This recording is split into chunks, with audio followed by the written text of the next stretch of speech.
Mister, allora, vittoria sconfitta di misura, ci sentiamo di poter dire che forse c'è stato solo un episodio che ha cambiato un po' l'inerzia della gara, eravate in vantaggio, è arrivata questa espulsione di Ferro che ha dato, diciamo, propulsione al Matera per poter recuperare, però ottima prova della sua squadra qui a Matera. Sì, allora innanzitutto buonasera a tutti.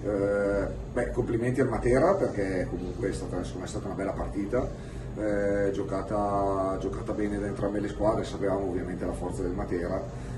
Noi siamo venuti qua giocando, poi dopo ci sono stati degli episodi, però fanno parte secondo me dello sport, l'hockey è uno sport di contatto, per cui tante volte succede.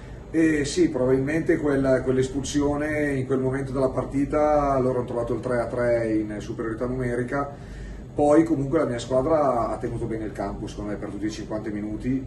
Io penso che se anche ci fosse stato un risultato diverso non avremmo rubato nulla. Ora è finita così, niente, adesso ci prepareremo per sabato prossimo a Seregno.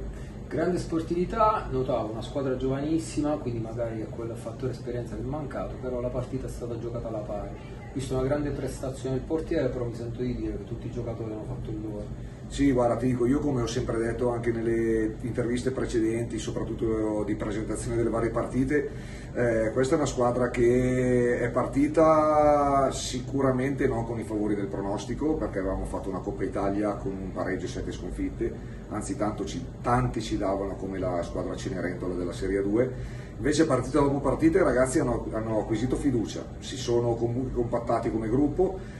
Abbiamo ottenuto dei risultati importanti e alla fine meritatamente siamo arrivati a giocarci questi playoff. Il fatto della giovane età della mia squadra è ovvio, sono partite che servono a loro per crescere, perché in queste partite di playoff, poi soprattutto contro squadre così esperte e così rodate come il Matera, è ovvio che per loro poi si trovano di fronte a situazioni che non hanno mai vissuto in campionato, comunque la tensione della partita, il dentro fuori, stasera anche un palazzetto abbastanza caldo come ce ne sono pochi in Italia, e quindi ovviamente per loro è tutta esperienza. Io sono stracontento di quello che hanno fatto quest'anno, ovviamente la stagione non è ancora finita, avremo una partita di ritorno sabato a Seregno dove cercheremo ovviamente di pareggiare la serie per tornare qua a Matera. Se poi non dovessimo riuscirci non cambierebbe nulla su quello che è il giudizio mio su quello che hanno fatto questi ragazzi quest'anno, perché secondo me hanno fatto qualcosa di veramente eccezionale.